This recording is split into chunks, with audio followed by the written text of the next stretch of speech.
Hi! Welcome to this part of my guide and review featuring the Mythic Game Master Emulator 2nd edition. If you haven't seen the other parts of my guide and review, please check out the playlist in the description below. This time we are going to talk about the Fate Questions process. Asking and answering questions is the heart of a Mythic adventure, your principal tool for learning about the game world and moving the narrative forward. Mythic handles this process of inquiry using Fate questions. Ask a yes or no question, determine the odds of the answer being yes, consult the Fate chart to get the percentile chance, and roll a d100.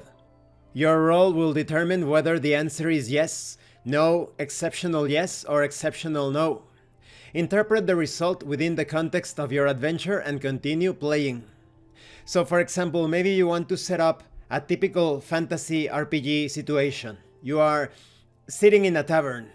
That's your expectation. Now, should this expectation be tested? I would say yes, otherwise it's going to be quite boring. So maybe you ask, is the tavern empty? So that's a question. Now you need to determine the odds. Maybe you are at a time where there is supposed to be a lot of people. So it's quite likely that there are people.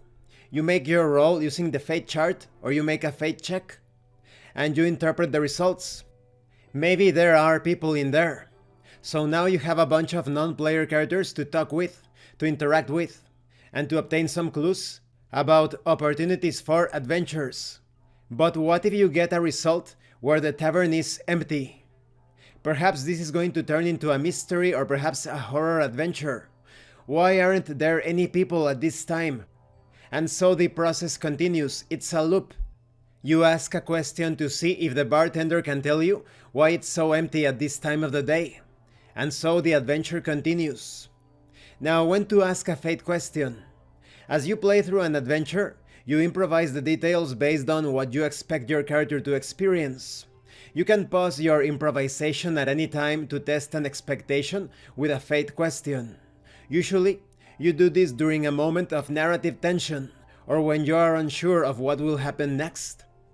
So effectively, Mythic relies on Fate questions to construct the narrative of the adventure as you play. What you ask and how you ask it will influence your game.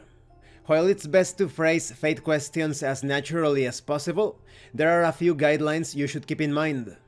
The chaos factor assumes that yes answers are typically more active than no answers, so you'll get the best results if your Fate question focuses on active and interesting elements. Are there zombies outside? It's generally best to let your questions be guided by your expectations, rather than your desires. Now, the Fate chart itself is used to determine the percentile chances of your Fate questions receiving a yes answer. Along the left side are probability descriptors, such as impossible, likely, nearly certain, and along the bottom is the chaos factor. When asking a Fate question, decide what you think the odds are of the answer being yes. This is a gut decision based on the question you are asking and the context you are asking it in. The Fate chart's odds use common language such as likely or no way to judge probability. Now, who determines the odds of a Fate question? Well, if you are playing solo, then you do. If you are playing with a game master, then they do. If you are playing with a group, then the players must all reach a consensus on how the odds are chosen. Your choices start in the middle, that is 50-50 chance. And from there you move to unlikely, very unlikely, nearly impossible, or likely, very likely, nearly certain. It all depends on the context, and they give you some guidelines in a table here. For example, is the creature hostile? If it's very likely, perhaps the creature is armed, angry, and actively threatening. But what if it's very unlikely? The creature looks docile. It doesn't seem to mind our presence. Will this abandoned car start? Perhaps it's very likely. There are signs of recent use, and it looks to be in good shape. Or maybe it's impossible. This thing is a wreck. It would be a miracle if it started. And this concludes this part of the review. In the next part, we are going to talk about the chaos factor. So I think a good tip to use the Mythic Game Master emulator is to play as a terrible role player in a group context. That is, imagine that you are playing a typical RPG session with a game master and other players, and you are constantly saying things like, "Can I open the box? Is there a way into the mansion?" Because normally, as a good role player, you would say, "My character opens the box," or "I look for an entrance into the mansion." But because you are playing a solo role-playing game, utilizing Mythic, then it's okay to ask all of those questions.